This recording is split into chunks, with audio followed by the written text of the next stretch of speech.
साँच्चीकै आज मलाई निकै खुसी लागेको छ किनकि म किताबको पानामा पढ्ने गर्थेँ विश्वको उच्च स्थानमा रहेको नेपालको मनाङ जिल्लाको तिलेचोथाल भनेर त्यो आज म सत्य साबित भएको छ र म आफै ट्रेकिङ पैदल यात्रा गरेर आउन सफल भएको छु।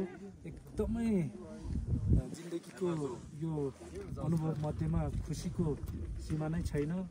साँच्चीकै नेपाल स्वर्ग छ।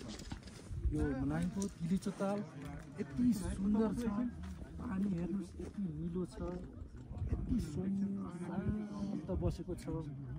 मानिसका सपनाहरू कोही तल कोही माथि हुन्छन्, तर यो पाहाडको सपनाहरू कहिल्यै हलचल गरेर बसेको छैन। एकदमै मनलाई प्रफुल्लित बनाएको छ र निकै खुसी लागेको छ मलाई।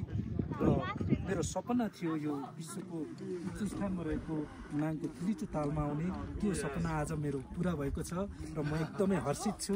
र हजुरहरू पनि यस तिलेचोतालमा आएर हजुरहरूले आफ्नो अनुभवहरू लिन सक्नुहुन्छ र सेयर गर्न सक्नुहुन्छ।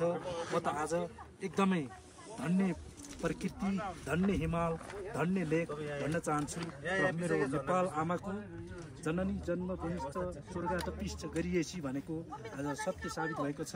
निकै निकै निकै निकै सुन्दर, शान्त र विशाल यो ताल रहेको छ।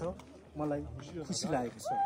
हजुरहरू पनि एकचोटि दुःख एकदमै छ, तपाईँहरू खाङसार हुँदै आउनुपर्ने हुन्छ, हिँडेर दुःख छ, तर त्यो दुःखभित्रको यो रोमाञ्चकारी यहाँ आउँदाको स्वर्गको अनुभूति जस्तै अनुभव तपाईँ लिन सक्नुहुन्छ।